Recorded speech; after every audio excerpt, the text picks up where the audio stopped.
Jangan sampai kalian menyesal dengan perbuatan tidak baik terhadap orang tua kalian ketika sudah ada bendera kuning di depan rumah mereka.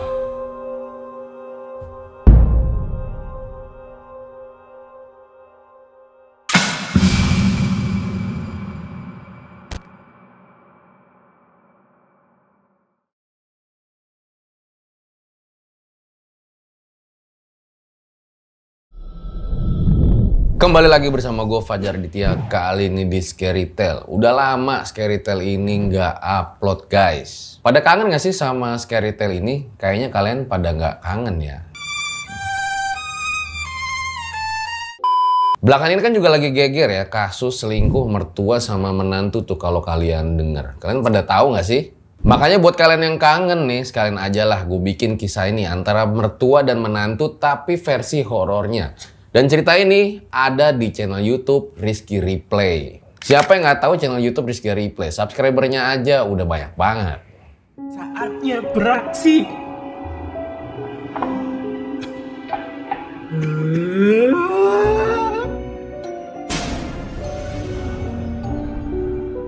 Kisah ini menceritakan seorang menantu yang nggak suka sama mertuanya. Tapi mau nggak mau mereka dipaksa untuk liburan. Di mana liburannya itu berujung menjadi misterius. Bahkan menantunya ini ketemu sama pocong. Nah, gue juga bakal ada di channel YouTube Rizky Replay. Channelnya kayak animasi horor gitu. Kalau misalnya kalian pengen nonton nanti bisa banget linknya gue taruh di deskripsi. Langsung aja kita mulai guys. Berikut adalah ceritanya.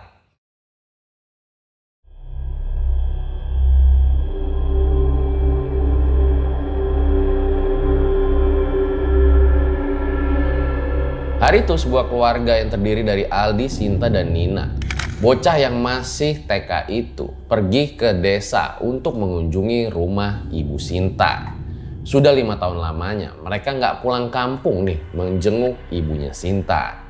Setelah berjam-jam mereka mengendarai mobil. Mereka sampai juga tuh di jalanan pedesaan yang suasananya itu sepi ya. Maklum ini adalah desa terpencil.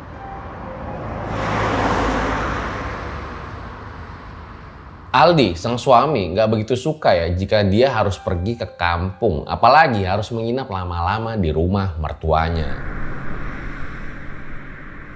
Pokoknya nih ya, kita di sana hanya 2 hari. Setelah itu kita jalan-jalan ke pantai aja lah. Mana bisa begitu sih mas? Kan udah lama kita nggak pulang. Kamu gimana sih? Ya pokoknya aku nggak mau tahu. Aldi dan Sinta ini sempat berdebat kecil ya. Si Sinta itu mikir, masa suaminya nggak mau ngerti sih? Dia kan udah kangen banget sama ibunya. Kok jahat banget nih orang, pikirnya saat itu. Si Sinta masih ngedumel aja tuh. Sementara si Nina mulai bantuin ibunya. Nggak apa-apa pak, Nina pengen ketemu sama nenek. Kayaknya mereka berdua ini emang kangen sama suasana kampung halaman dan juga ibu satu-satunya dari Sinta. Mobil dikendarain sama Aldi tuh terus jalan hingga mereka tuh sampai di depan sebuah rumah khas zaman dulu gitulah. Mereka langsung parkir mobil dan mereka bertiga pun masuk ke dalam rumah itu. Assalamualaikum Bu, Sinta pulang. Syukurlah akhirnya kalian kesini juga. Sudah lama kalian gak datang kesini. Iya Bu, tapi kayaknya kita nggak bisa lama-lama di sini deh. Soalnya pengen liburan ke pantai. Saya juga udah pesen sih tiket untuk hotelnya. Loh, kok aku nggak tahu? Kamu gimana sih mas? Aku mau di sini agak lama. Aku masih kangen sama ibu. Sudah jangan ribut. 2 hari juga gak apa-apa kok. Sinta begitu kecewa dengan keputusan Aldi. Udahlah mas, batalin aja tiketnya. Masa pengen kangen-kangenan sama ibu sendiri nggak boleh sih? Namun respon Aldi tuh tetap santai aja. Dia nggak peduli tuh ocehan-ocehan dari istrinya. Ibu Sri, ibunya Sinta ini langsung menenangkan anaknya. Baginya dia udah tahu kalau menantunya itu sikapnya seperti demikian. Walaupun hatinya sedih, tapi Ibu Sri ini tetap tersenyum dan menenangkan anaknya. Ya iyalah, ibu mana coba yang nggak kangen. Udah 5 tahun nggak ketemu sama anak sendiri. Setelah berbincang-bincang agak lama tuh, si Nina akhirnya mau masuk ke dalam kamar ya. Jadi Ibu Sri ini punya satu kamar yang tertutup gitu ya. Katanya sih ini buat kamar Nina. Tapi setelah dicari-cari kuncinya nggak ketemu-ketemu juga tuh. Yaudahlah, Akhirnya Ibu Sri bilang, "Nina, nanti kamu tidur sama ibu dulu aja ya." Ya udahlah, kapan lagi nih kangen-kangenan tidur satu kamar sama ibu sendiri. Nina pun setuju. Singkat cerita, hari itu mulai gelap, mereka langsung makan malam sambil berbincang-bincang. Oh iya Bu Narti tetangga kita gimana kabarnya? Oh itu, Bu Narti sudah lama tidak tinggal di sini lagi. Sudah pindah ke dekat pasar supaya dekat dengan jualannya. Katanya repot kalau bolak-balik terus. Jadi Ibu tinggal sendiri sekarang? Sejak kapan? Sudah 6 bulan ini. Lagian siapa juga yang mau bangun rumah di tempat terpencil ini? Penjelasan dari ibunya membuat Sinta ini terkejut. Ya iyalah, selama ini dia tinggal di keramaian, hidup berkecukupan. Sementara ibunya itu tinggal di desa yang cukup terpencil sendirian karena ayahnya itu sudah lama meninggal. Sinta sempat menawarkan tuh, "Udahlah Bu, ikut kita ke kota aja. Ngapain sih ibu di desa sendirian kayak gini?" Tapi tiba-tiba kayak biasa, si Aldi langsung berdehem tuh. Seperti menunjukkan ketidaksukaannya gitu loh. Di situ Sinta sampai nggak habis pikir ya. Kenapa sih ini suami gua gitu loh. Mau sama gua tapi kok nggak mau deket sama ibunya. Setelah acara makan malam selesai, akhirnya mereka langsung masuk ke kamar masing-masing. Karena emang suasananya itu masih benar-benar sunyi, sepi, dan tentunya sejuk.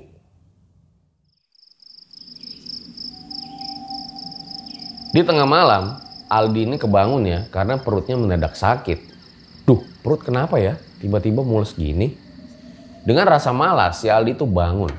Suasana rumah itu begitu gelap, bahkan gak ada penerangan sama sekali. Dia berjalan sambil ngeraba-ngeraba tuh. Dia cari kamar mandi yang emang ada di luar rumah. Buset, pakai segala sakit perut lagi. Pasti ini gara-gara makanan kampung dah. Gak bersih ngolahnya. Nyesel gue tadi gak bawa mie instan kesini. Gelap banget lagi nih WC. Aldi terus berjalan tuh sambil dia menggerutu gitulah. Nah pas dia sampai di depan WC, dia ragu mau masuk karena WC-nya itu kotor banget gitu loh. Aduh, tapi gimana lagi?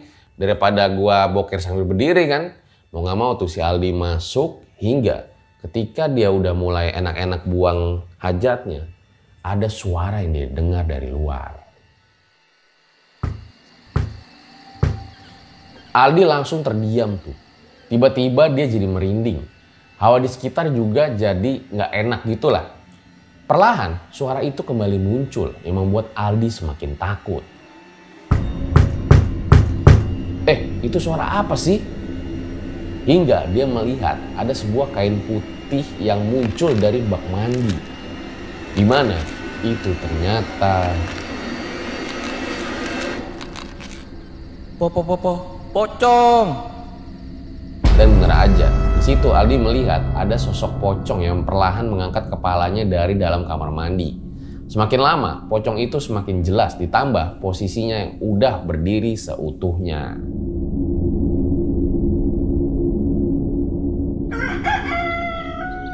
Di situ Aldi pingsan. Sementara ketika pagi harinya, si Nina itu kebingungan ya nyari suaminya. Loh, suami gue di mana? Kok nggak ada di kamar gitu loh. Sempat nanya Nina sama ibunya juga. Untungnya nggak lama, Aldi tuh langsung udah sadar dan dia kembali ke rumah. Di situ kelihatan Aldi tuh kayak orang pucat, sakit banget. Nina ini sempat khawatir ya, loh kenapa suami gua gitu loh. Dia langsung pengen ngajak buat ke dokter aja yuk gitu. Tapi di situ si Aldi ngotot pengen cerita kalau semalam itu dia ketemu sama pocong. Tapi cerita si Aldi belum sampai ketemu pocong, tiba-tiba ibu mertuanya itu udah keluar ya, Ibu Sri, untuk mengajak mereka semua sarapan karena nasi gorengnya sudah jadi. Setelah sarapan selesai, di situ Aldi cerita sama Sinta, "Semalam gue tuh ketemu sama pocong. Udah mending kita pergi aja deh dari rumah ini." Sinta bener-bener marah. "Lu tuh sampai ngarang-ngarang cerita gitu loh ya. Kalau ketemu pocong, gue tuh kangen sama ibu gue gitu loh. Ngapain lu ngarang-ngarang cerita ketemu sama pocong?" Perdebatan semakin terjadi. Sebenarnya apa yang terjadi di rumah ini?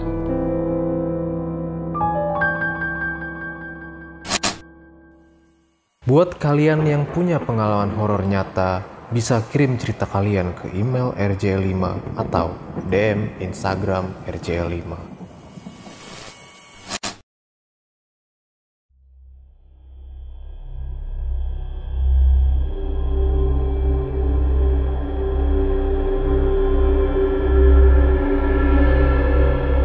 Seharian penuh si Aldi itu istirahat aja di kamar. Nah dalam istirahatnya dia tuh mikir, tadi tuh yang gue lihat apaan ya? Gue nih halu apa gimana? Tapi kalau halu kok jelas banget yang gue lihat. Terus-terusan tuh terjadi pertentangan di dalam hati si Aldi ya. Udahlah menjelang maghrib si Aldi ini mutusin buat mandi aja deh supaya otaknya jadi seger pikirnya.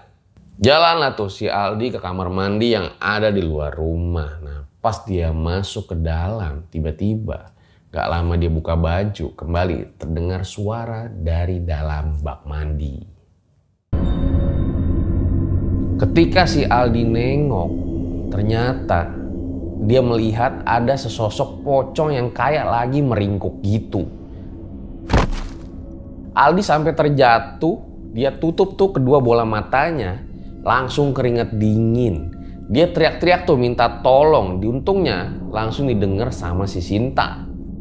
Tolong! Tolong! Mas, kamu kenapa? Itu coba lihat itu ada pocong di kamar mandi. Mana? Nggak ada apa-apa.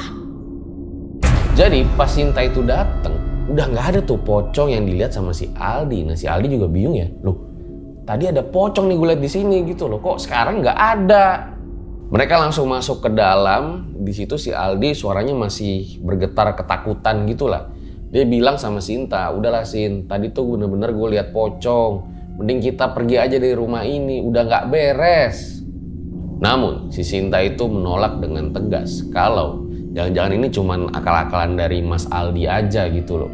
Dan Nina juga ternyata masih kangen dah, ingin tinggal lebih lama di rumah neneknya. Entah apa yang dipikirin sama si Aldi, dia terlalu egois hingga akhirnya dia pergi aja sendirian dari rumah mertuanya, meninggalkan Nina anaknya dan juga Sinta istrinya.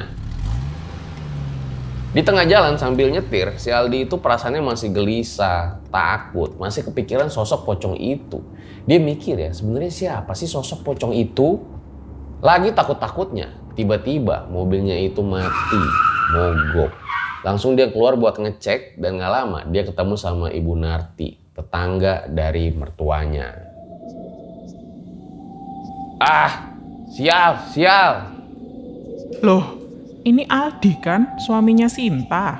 Loh, iya Bu, Ibu tinggal di sini sekarang?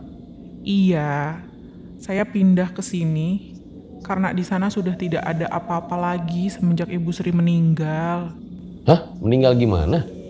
Orang saya habis dari sana Bu. Sinta sama Nina juga masih ada di sana kok. Gini loh Nak Aldi, saya sudah lama ingin mengajak Ibu Sri tinggal sama saya, tapi beliau tidak mau. Takutnya kalau kalian ke sana nanti nggak ketemu gimana. Lama-lama setelah itu beliau meninggal. Dulu nggak tahu harus menghubungi kalian gimana, karena nggak ada yang punya kontak kalian. Kalau terhitung sejak hari ini, mungkin sekitar sudah 6 bulan. Sekarang rumahnya kosong dan terbengkalai. Aldi yang mendengarnya langsung shock tuh. Dia pikirkan loh, anak sama istri gue kan masih ada di sana. Untungnya nggak lama kendaraannya itu bisa bener. Dia langsung pergi lagi tuh ke rumah Ibu Sri untuk menyelamatkan anak dan istrinya. Di perjalanan itu dia mikir, jangan-jangan sosok pocong itu adalah ibu mertuanya lagi. Hingga sampailah tuh si Aldi depan rumah tua itu. Dia lihat sekarang rumahnya itu udah kayak terbengkalai, rusak gitu. Nggak kayak yang pertama dia lihat tadi. Loh, kok bisa begini? Sinta, Nina. Dan nggak lama ketika si Aldi ini pengen masuk ke dalam rumah, disitulah dia ngeliat ada Nina dan juga Sinta. Dan di tengah-tengahnya berdiri sosok pocong yang sangat menakutkan. Mendadak pocong itu menatap ke arah Aldi, sorot matanya seperti marah. Aldi benar-benar gemetar hingga dia melihat seperti ada cahaya yang menyilaukan mata.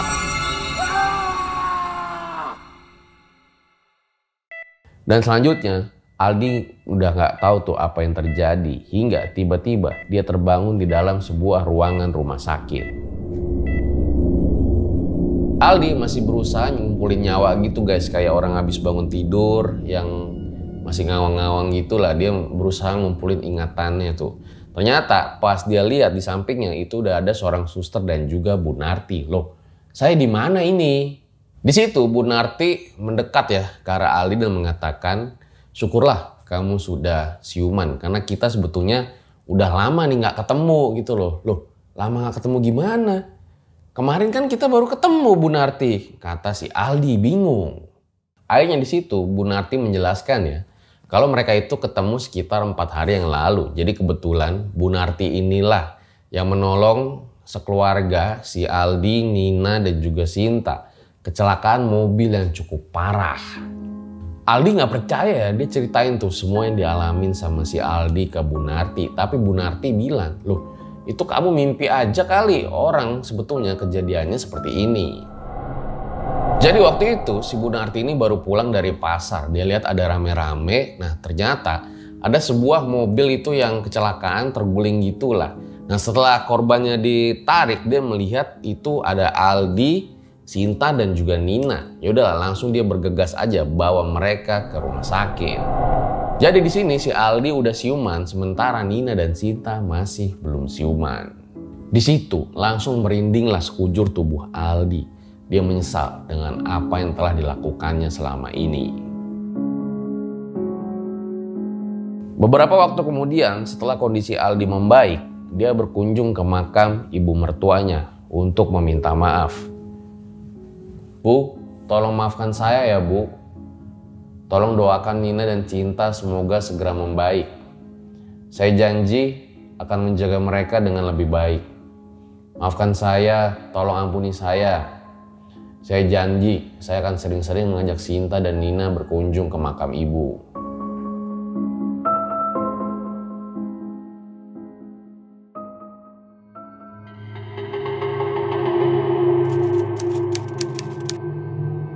Setelah pulang dari makam, beberapa waktu berlalu, Aldi ngeliat Sinta sama si Nina udah kondisinya mulai membaik.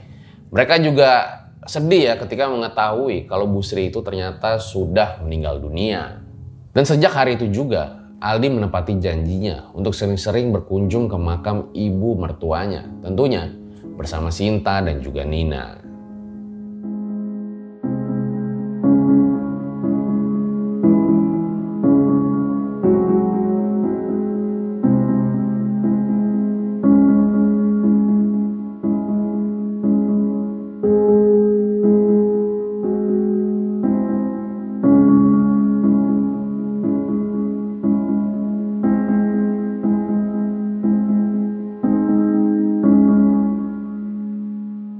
Itu dia guys, sebuah kisah luar biasa ya yang gue ambil dari salah satu video Rizky Replay. Gue jadiin Scary Tale di RJ5. Ada yang relate gak sih sama cerita ini? Boleh banget dong komen di bawah. Sebelum gue akhiri, ada sebuah quotes nantinya. Tapi gue pengen ngucapin makasih buat Bang Rizky Replay. Jangan lupa kalian subscribe juga channelnya. Dan juga tonton video gue yang ada di sana. Terus juga thank you buat kalian misalnya yang kangen video Scary Tale. Bisa banget komen di bawah jadi gue nanti bisa tahu. Video ini akan gue tutup dengan sebuah quotes. Jangan menyanyiakan waktu selagi orang tua masih ada. Bahagiakanlah mereka. Jangan sampai penyesalan itu datang ketika kalian melihat ada sebuah bendera kuning. Gue Fajar Aditya, RJ5 undur diri. Ciao.